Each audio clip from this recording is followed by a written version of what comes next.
বাংলা আবাস যোজনা। বাংলা আবাস যোজনায় সবাইকে ঘরের SMS পাঠাচ্ছে। করতে হবে OTP ভেরিফাই। আপনাকে যেতে হবে আবারও ক্যাম্পে। ক্যাম্পে যাওয়ার আগে এই কাগজগুলি রেডি রাখুন। ক্যাম্পে গিয়ে এই কাগজগুলি করতে হবে ভেরিফাই, না হলে ঘর পাবেন না।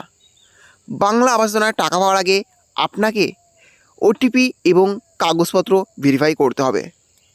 চলুন আজকের ভিডিওর মাধ্যমে দেখে নেওয়া যাক যে বাংলা আবাস যোজনায় টাকা পাওয়ার আগে কি কি কাগজপত্র লাগবে ভেরিফাই করতে, কোন ক্যাম্পে যেতে হবে, কীভাবে OTP ভেরিফাই করবেন, সহজেই সব কিছু আজকের ভিডিওর মাধ্যমে দেখতে পাবেন। হ্যাঁ, তার জন্য ভিডিওটি একটু স্কিপ না করে শেষ পর্যন্ত দেখতে থাকুন। আর অবশ্যই আপনি চ্যানেলে নতুন হয়ে থাকেন তাহলে চ্যানেলটি সাবস্ক্রাইব করে পাশে থাকবেন। রাজ্য এবং কেন্দ্রের মধ্যে দ্বন্দ্ব নতুন কোনো ঘটনা নয়। কেন্দ্র সরকারের তরফ থেকে প্রায় 2 বছর আগে বন্ধ করে দেওয়া হয়েছে প্রধানমন্ত্রী আবাস যোজনা প্রকল্পের বরাদ্দের অনুদান। বারবার আবেদন করা সত্ত্বেও কেন্দ্র সরকার কোনো সাড়া দেয়নি।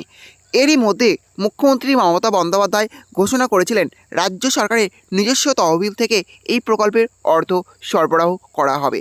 তবে সাম্প্রতিক সময়ে রাজ্য সরকারের তরুণের স্বপ্ন প্রকল্পের ট্যাবের টাকা নিয়ে একাধিক জালিয়াতির ঘটনা সামনে এসেছে।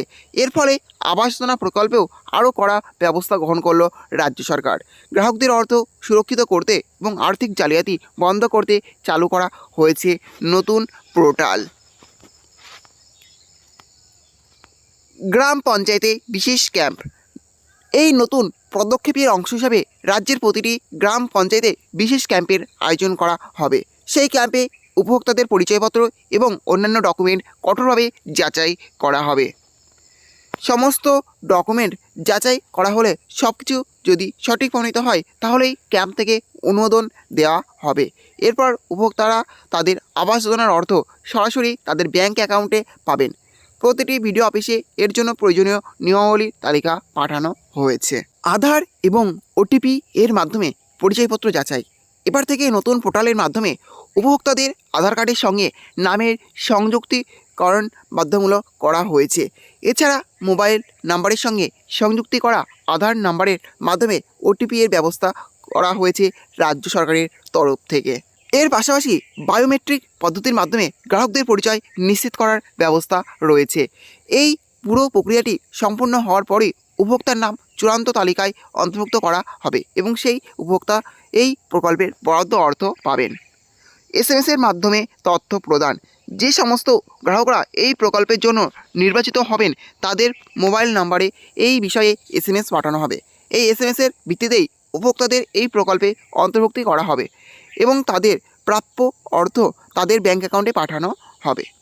এই নতুন পদক্ষেপে শুধুমাত্র জালিয়াতি বন্ধ হবে না, বরং প্রকৃত উপভোক্তারা সহজেই তাদের প্রাপ্য সুবিধা পাবেন। রাজ্যের এই উদ্যোগ আবাস যোজনার কার্যক্রমে স্বচ্ছতা এবং বিশ্বাসযোগ্যতা বাড়াবে বলেই আশা করা যাচ্ছে।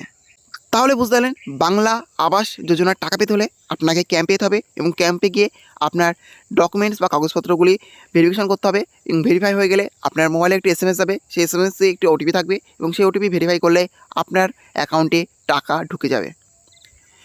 এটা কিন্তু সহজেই আপনারা করে নিতে পারবেন। এটা কিন্তু পঞ্চায়েতে গিয়ে আপনারা সহজেই করে নিতে পারবেন। পঞ্চায়েত আধিকারিকরা ওনারাই আপনাদের সমস্ত ডকুমেন্ট ভেরিফাই করবেন এবং সমস্ত বুঝিয়ে দেবেন। এর জন্য চিন্তা করার কোনো প্রয়োজন নেই। এই ছিল আজকের আপডেট। ভিডিওটি ভালো লাগলে অবশ্যই লাইক, শেয়ার এবং কমেন্ট করবেন এবং এই ধরনের নতুন নতুন ভিডিও সবাইকে পাওয়ার জন্য চ্যানেলটা অবশ্যই সাবস্ক্রাইব করে রাখবেন।